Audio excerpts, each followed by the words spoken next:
Good morning, everybody. Hello. Dobar dan. We are 4th B from Slovenia. Greetings, everybody. I am Andreas, and I'm representing Cyprus.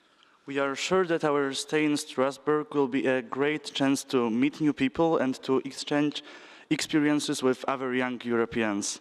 We would like to invite you all to our country because it's impossible to say everything about it in this 1 minute. Thank you very much. Guten Morgen, ich heiße Bastien und ich repräsentiere heute die Gruppe aus Frankreich mit meinem Freund Nabil. I firstly want to say that from all of us who come from Bulgaria, it's a great pleasure to be here with you and to spend this day with you. This conference hall might become the future workplace for some of us sitting right here, right at this moment. And this is the exact reason why we, as the future generation, have to continuously believe in the European unity and cooperation. The majesty of Europe relies on unity, and we, in any way we can, are here to contribute to this union. The Europe needs us young people to continue the work of our current leaders. Today, we have a great opportunity to start that work. Small acts, when multiplied by millions of people, can change the world. Together, we are part of a big European team that cares and acts for our Europe. So now, let's give a big round of applause for all of us. Merci pour votre attention. Grev Mila Mahagwev, La Ela Project Sunny. Happy St. Patrick's Day.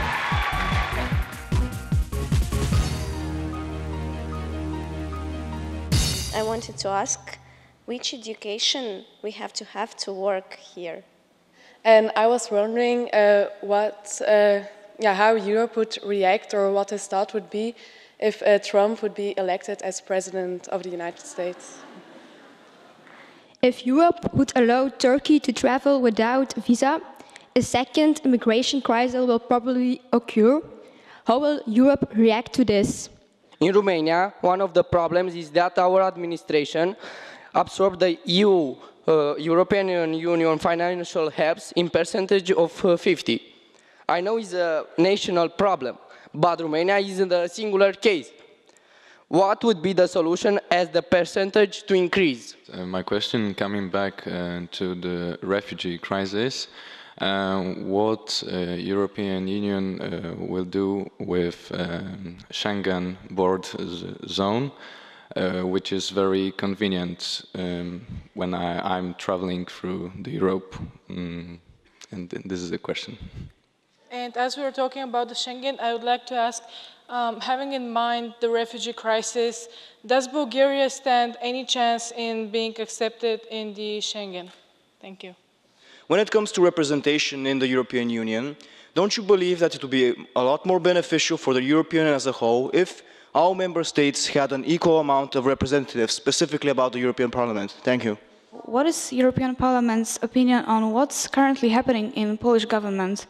What are the other member states' view on the growing issue of democracy in our country, and what step actually could be taken? Thank you.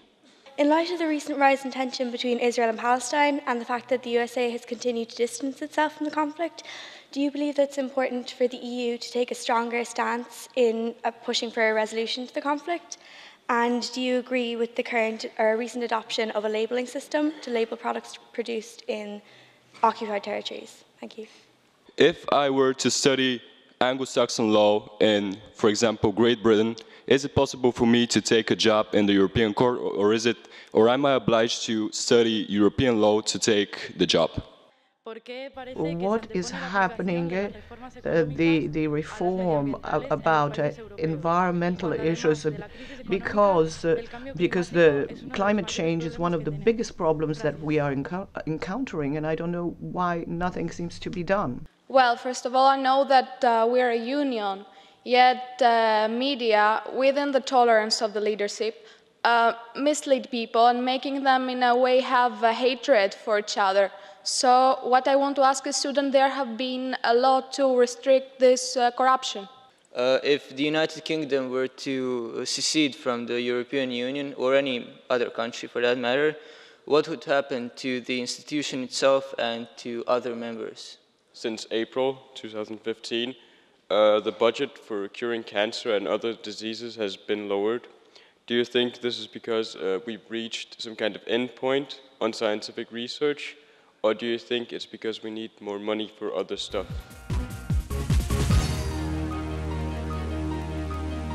Shortly, basically the main things, investment. Besides that, international role of the European Union in order to negotiate with countries that are big producers of such gases.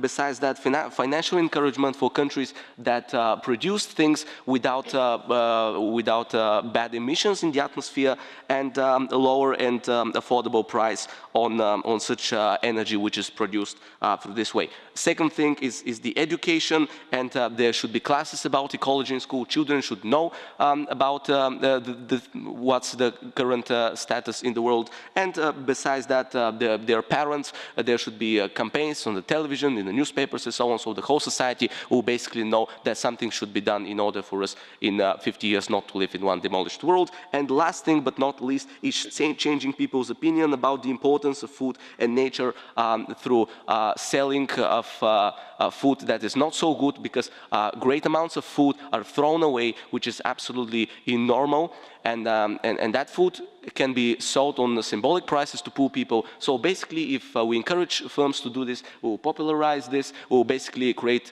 one society in which everyone knows how important the food is, everyone knows that there are still millions of people who need that food, and they should benefit from it instead of throwing away. So thank you for your attention, really, and for all those reasons, I believe that this is the way that the European Union should support the sustainable economy. Thanks a lot for the floor. The first thing we talk about is that we should restrict rights in order to keep people safe. And we come up with the idea that fundamental rights must be respected, but in some special cases, they should be restricted, but in time and for a short period of time, not forever.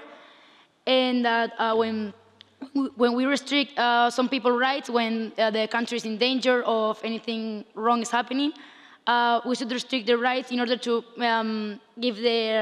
give them a little bit of a better life and a better way of living.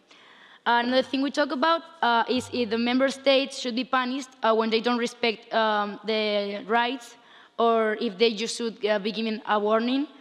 And we think that member states should be warned, and also maybe have a financial sum about their acts. And if they don't respect people's rights, they should be warned if they don't respect the people's rights. Like we said, if you don't have security, it's impossible to have a democracy. And other thing which we think is really important and really doesn't exist yet, it's a linker between a person and the European Union about human rights. Like, for example, if a person doesn't know what's going on about their human rights, he can't really know it, because there isn't a consultative institution which he can go and consult.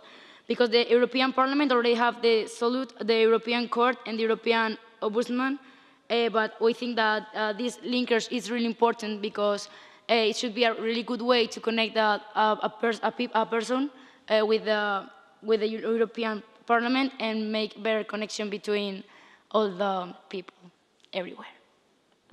I would like to ask, you said that the government will place limitations on human rights in the case of a security threat, but how exactly would the government convince its citizens that their rights are worth being limited? Because if you limited someone's rights, you're supposed to be giving them like a better way of living. And like we said, this only should be like in really extreme cases, like with when there's a terrorist attack or something like really important. And in that moment, everyone is really scared, and there's a lot of fear in the country or the city. So I think that if you tell them that this is going to make, for a short period of time, like 3 months, like there's a lot of time, 3 months, but I think that with the fear they have, it could be they should be more convinced about that you're giving them a better way of living during a short period of time.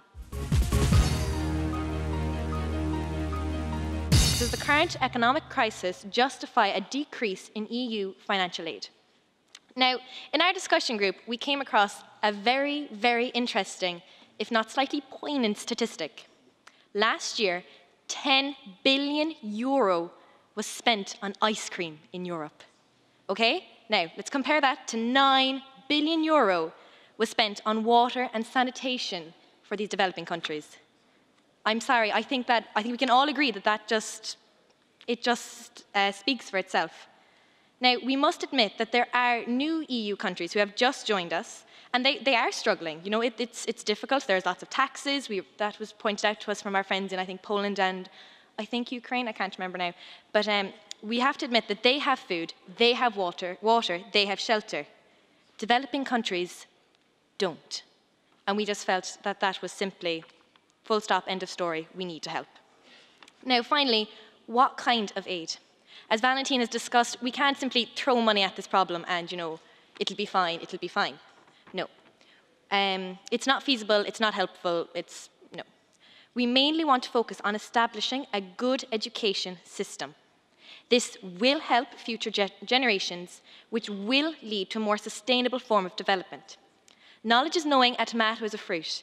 Wisdom is knowing not to put it in a fruit salad.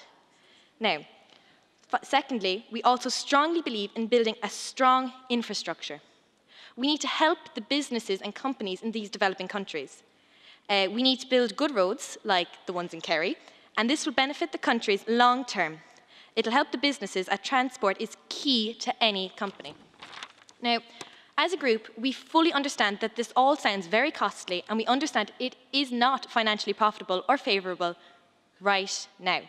However, we must realise that we are establishing strong trade relations. They can't pay us back now. They can't pay us back tomorrow. But it's the future we are thinking of. For development, we must think long term. Like, obviously, there will be a marginal element of goodwill. You know, we're not going to get all the money we put into these countries back. But we are human beings. We are members of the European Union, which I spoke about earlier, that it's based on human rights. And I think I speak for all of us when I say we are okay with these minute minuses. We are okay stopping the deaths of a child every 8 seconds, even if that does mean we have to spend a little less money on ice cream. No, thank you. I would like to add that the lack of food and water to the developing countries are the sequences of civil war and maybe the exploitation that happens in the developing countries, and especially in Africa. So why there wasn't any address to the support of the democratization process to these countries, to the developing countries? Thank you. That is an excellent point, and you are dead right.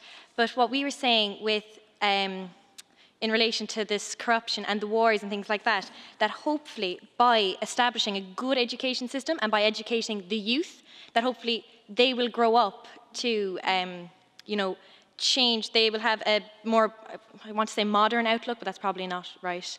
But, you know, they will be able to understand that civil war and violence is not the answer. And that was the only kind of possible solution we could think of, because it is such a difficult subject. I mean, civil war is something absolutely heartbreaking. As an Irish person, I know this. Do you know, so this was the only possible solution we could think of, and we understand it's not ideal. And if you were willing to offer us a solution, please do. We'll be more than happy. We all agree that in the future we want European youth to be more educated about the European Union itself, about the rights we have, and about all the people that work here every day. We agreed that we in the future do not want to see a Brexit happening ever again. We believe that Europeans should trust in the Union, and in order for that to happen, discussions should happen at schools, and education should be a priority on matter of the Union. Also, when it comes to the globalized world, we agreed that the Union needs to keep promoting our values in the non-European countries. Values such as equality, freedom of speech, civil rights. Those are basics for the human being, and those things need to be promoted, but they need to be promoted in a peaceful way. For example, sending EU ambassadors to countries where there is no equality or there is no freedom of speech. Another thing that we agreed on is that in the future, we very much want to see a European Union with stable economy. Because if we do not have a stable economy, we cannot do anything. And with this, I want to say that the most important thing is that we stay together, we stay united in our diversity, and we work together for a better world. Thank you. Well, we can see that there is an economic gap between northern countries and eastern, southern countries. For example, Cyprus, my country, came out of recession, but growth of their economy is not enough to minimize the unemployment. How could be, what do you have to say about it? And what do you have to say about the future? Thank you for the question. I have to assure you that I do understand your concerns, as I come from Bulgaria and our economy is not stable as well. What I think on that matter is that we are a European Union, and on that matter, I believe that countries which have good and stable economy need to take responsibility and help countries that would otherwise not survive, as, for example, Cyprus or even Bulgaria. So I'm not saying that, for example, people from big countries need to work for us. We just need help and a little push, and I think we deserve it as we are all members of the same union. Thank you for the question. So, due to the recent events that we had in France, Belgium, we have a lively debate, as always said, on this topic. And the first conclusion that we have is that the EU should start negotiation with the Gulf countries that are not involved in any war in order to accept the refugees within the borders, because they are closer to them in terms of culture as well as religion. Then we think that the governments should take care of the migrants only in the first period of their stay and teach them how to become self-sufficient. Because if the migrants want to remain, they have to work or study. Then the EU should provide an equal distribution of the migrants in Europe in base of the economical and demographical feature of each nation. And furthermore, we believe that migrants should be encouraged to settle themselves in all the EU countries. In conclusion, the European Union should provide that the immigrants are put in normal classes, attended by other people of the country where they live in. They decided to settle themselves in order to provide a more effective integrational process. But maybe in the afternoons, governments should provide special classes for them that should have the function of teaching either the language or the culture of that country where they are hosted. In other words, to be citizens of that country. I agree with your idea about giving them education. I just want to know how you want to get the money to do so.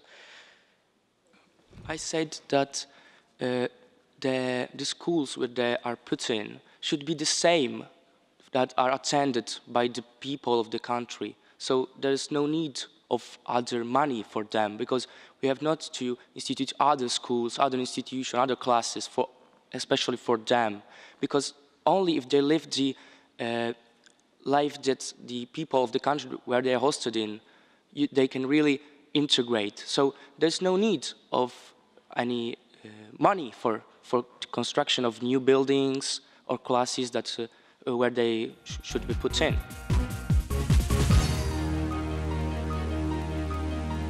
Main points that arose during our debate were education, guidance counsellors, introducing an equal level of education within the EU, financial support during education, limit course numbers and retirement age, and a good relationship between employers and universities.